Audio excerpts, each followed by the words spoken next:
જય માતાજી મિત્ર, જય ગોપનાથ ચેનલની અંદર આપનું સ્વાગત છે. મિત્ર, જે અત્યારે મારે તમને કંઈ વાત કરવી છે, જે જેહો ને વેજો બારવટીયો ને વીર માંગડાની જે વાત તમને કરી રહ્યો છું, એમાં કદાચ તમને એવું ન લાગે કે વચ્ચેથી લીધી છે. સાહેબ, કદાચ તમને મોજ આવે તો આગલા વિડીયોમાં વાત આપેલી છે. આમાં તમને કટિંગ લાગે તો આગલો વિડીયો, આથી આગલો જે વિડીયો છે એ જોઈ લેજો, એમાં વાત આપેલી છે. સાહેબ, એ માંગડાવાળાને જેહો અને વેજો જે બારવટિયા હતા એ સમજાવે છે, આજ સુરવીર, આજ વાળા માની જાઓ, જે રીતે તમારું મોક્ષ ગતિ હોય કહી દો. કાલ પદમાં સરગ જાહે પછી તમારી કોઈ સંભાળ નહીં લે.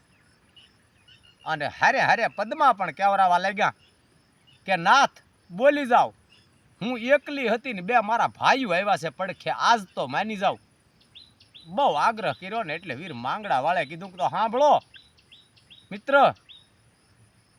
મારા જાય ભાઈ, ધાતરવડ નદીને, ધાતરવડનો ધણી વીર માંગડા વાળો બોલું છું.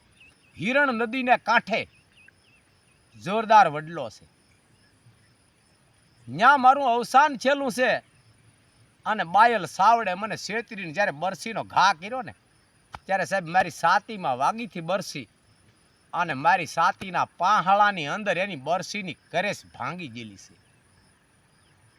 અને સાહેબ મને અહીંથી ભાણવડ નહોતા લઈ ગયા, જે આ વડલાની નીચે મને બેળ્યો હતો. વડલાની નીચે મારી અગ્નિ સંસ્કાર કર્યો હતો. અને એ હાડકામાં જે બરસીની કરેસ ભરાઈ ગઈ હતી ને, એ હાડકામાં બરસીની કરેસ છે. અને એ બરસીની કરેસ જે અંદર છે ને, એ મને દુખાવો આપે છે ને, એના કારણે એ મને ખટકે છે. એટલે હું રાત્રે મને નીંદર નથી આવતી, આહકારા કર્યા કરું છું, હવીળા કરું છું. એ બરસીની કરેસ જે છે એ મારા હાડકામાંથી કાઢી અને કોઈ દામોકુંડ પધરાવે ને તો મારા આત્માને સદગતિ મળે. બસ ફક્ત એટલો નિર્ણય છે. કઈ જગ્યાએ છે? બારવટિયા બોલ્યા, વડલાની નીચે એટલા હાથ ને એટલા આંગળ ઊંડી મારી એ કરેસ દબાઈ રહેલી છે. ત્યાં તમે ખોદજો, એ પાંહળાની હાડકું નીકળશે ને એના અંદર બરસીની કરેસ છે.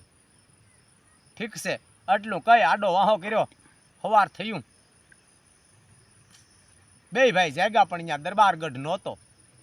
કેવા પ્રમાણે વડલે આવ્યા, જોયું, જે પ્રમાણે કીધું એ પ્રમાણે હતું.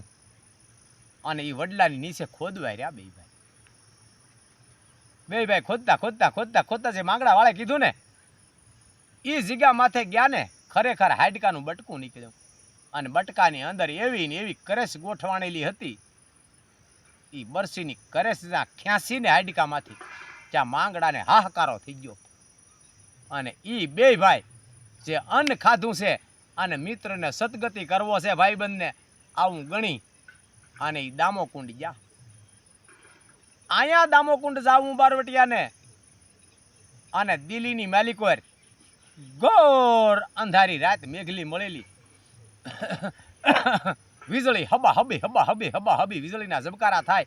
અને જાણે જિંદગીમાં ક્યારેય જેવી અંધારી રાત ન હોય, આવી અંધારી રાત જામેલી. અને ત્રીજે માળે ઝરૂખે બેઠો બાદશાહ હુરમની હારે મજાક મસ્તી કરે. આવી ઘોર મેઘલી રાત કોઈ દી જોઈ હુરમ? એ કે ના ખાવીને. આપણે ભગવાન કહીએ ને કુરાણમાં ભગવાનને ખાવીને કહેવામાં આવે. ના ખાવીને આવી અંધારી રાત તો મેં કોઈ દિવસ નથી જોઈ. ત્યારે બાદશાહ કે આવી ઘોર મેઘલી રાતે કોણ જાગતું હશે? ત્યારે હુરમે હાહાકારો કરીને કે તમે તો જે ગણતા હોય, પણ મારા તો જીભના માંડેલ મારા બે ભાઈઓ જેહો અને વેજો, જેની માથે તમારા જેવાના વેર હાલતા હોય, એ ગમે ત્યાં જાગતા હશે. એને ઊંઘ કેમ આવે? અને ત્યારે બાદશાહે મસ્તી કરી, હસતા એમ કીધું, તારો ભાઈ જેહો ને વેજો જો અત્યારે આવે ને તો હું એના બારવટા પાર પાડું. હુરમ કે પણ એ મારા ભાઈઓ અત્યારે જંગલમાં ગમે ત્યાં હોતા હોય, તમારા ભાઈને લીધે અત્યારે અહીંયા ક્યાંથી હોય? અને બાદશાહને વધારે મસ્તી કરવાની મોજ આવી. એણે કીધું કદાચ હાદ કરો. હુરમ કે આવું ખાવી ન બોલો, મારા ભાઈઓ ક્યાંથી હોય અટાણે? કે કદાચ હોય હાદ કરો. હુરમે બે ચાર વાર ના પાડીને બેસતા મસ્તી કરતો જાય છે.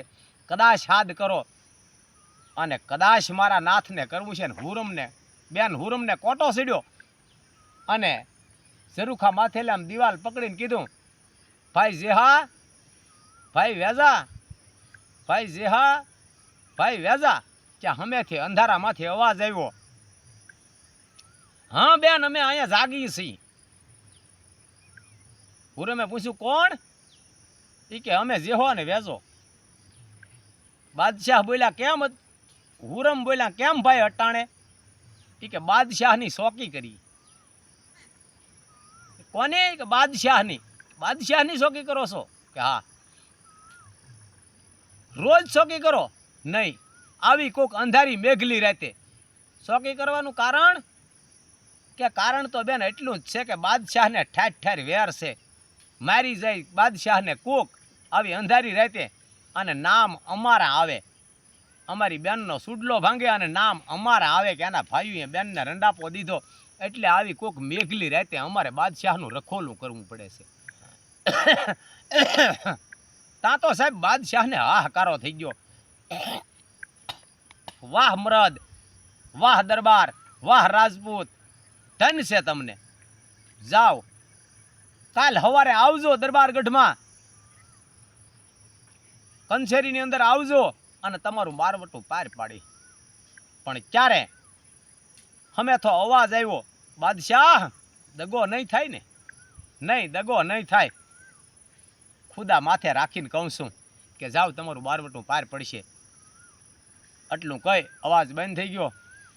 જેહો અને વેજો દામો કુંડમાં હાડકું પધરાવા ગયેલા છે અને અહીંયા હાડકું પધરાવીને પાછા વળ્યા આવ્યા.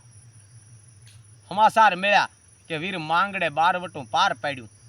અને તેથી માંગડાને યાદ કર્યો. માંગડાએ કીધું, મારી મોક્ષગતિ થઈ ગઈ છે, મારો અને પદ્માનો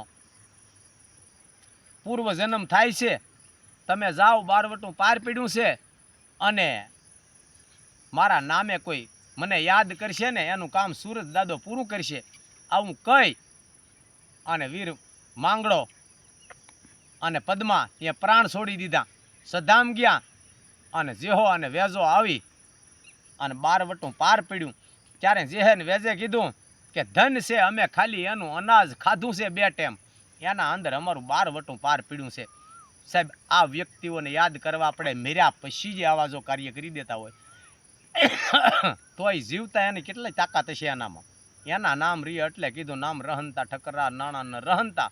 સાહેબ કીર્તિ નામે કોટડા પાડ્યા ન પડનતા.